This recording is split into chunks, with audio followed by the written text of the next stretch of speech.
La deuxième gaffe, c'est de ne pas comprendre qu'est-ce que les Haredim voulaient dire lorsqu'ils disaient qu'ils reconnaissaient pas la légitimité religieuse de l'État d'Israël. Ne pas comprendre où ça arriverait. Ça, c'est la deuxième gaffe. Quand les choses s'arrangeront, ces deux choses-là demandent un petit coup. On trouve un statut pour les Arabes d'Israël qui ne soit pas la Knesset. Ils ont droit à une assemblée municipale à eux. Et puis, un statut pour les Haredim qui ne soit pas la Knesset. Ils ont droit à une assemblée municipale à eux. À moins qu'ils fassent chouva. Il y a toujours un espoir qu'ils fassent chouva. Je ne crois pas que leurs rabbins feront chouva. Mais je crois que le peuple Haredi est beaucoup plus juif que ça. Et que si on arrive à leur faire comprendre, à leur faire ouvrir aux yeux qu'il y a une autre Torah que tu comprendras, peut-être qu'ils se réveillent. En tout cas, chez les Sfaradim, c'est certain. Le jour où les rabbins Sfaradim auraient le courage de parler aux Sfaradim en dehors du Rav Yosef et de sa bande de Shisha Sartanim qu'il a à la Knesset, parce que vous savez que finalement, qu'est-ce que c'est Da'at Rabbi Ovadia Yosef, Otiyot Deraï. Da'at Rabbi Ovadia Yosef Deraï. Pour ceux qui auraient le courage de dire la vérité à ces pauvres petits juifs, eh bien, ça change. Actuellement, tout le monde est paralysé. Je ne sais pas si vous savez que la Rabbanout Rachid leur appartient. Je ne sais pas si vous savez que tous les tribunaux rabbiniques du pays sont ligotés par les Haredim. Tout. L'agriculture est mise en question cette année à cause de la Shemitah sur les Haredim.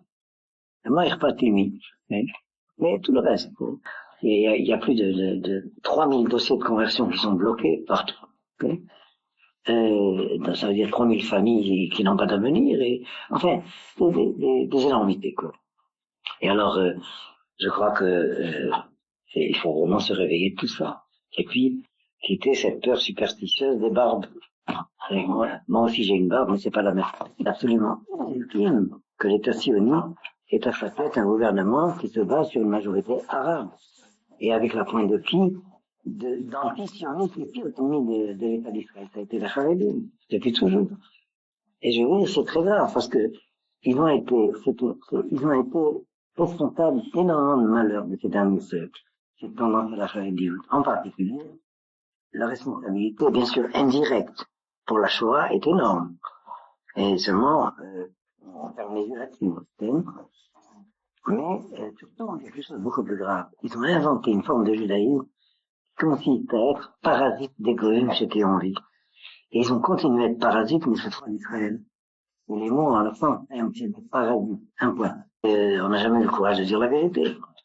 Pourquoi? Parce que c'était les arguments des chrétiens contre les juifs, et les arguments des chrétiens étaient des calomnies. Ça continue à être des calomnies. Il n'en reste pas moins que c'est pas la vérité de ces ghettos-là.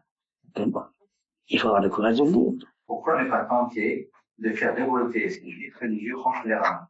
Oui, mais qui va le faire? Si c'est les rabbins, ça marchera pas. Je veux dire pourquoi.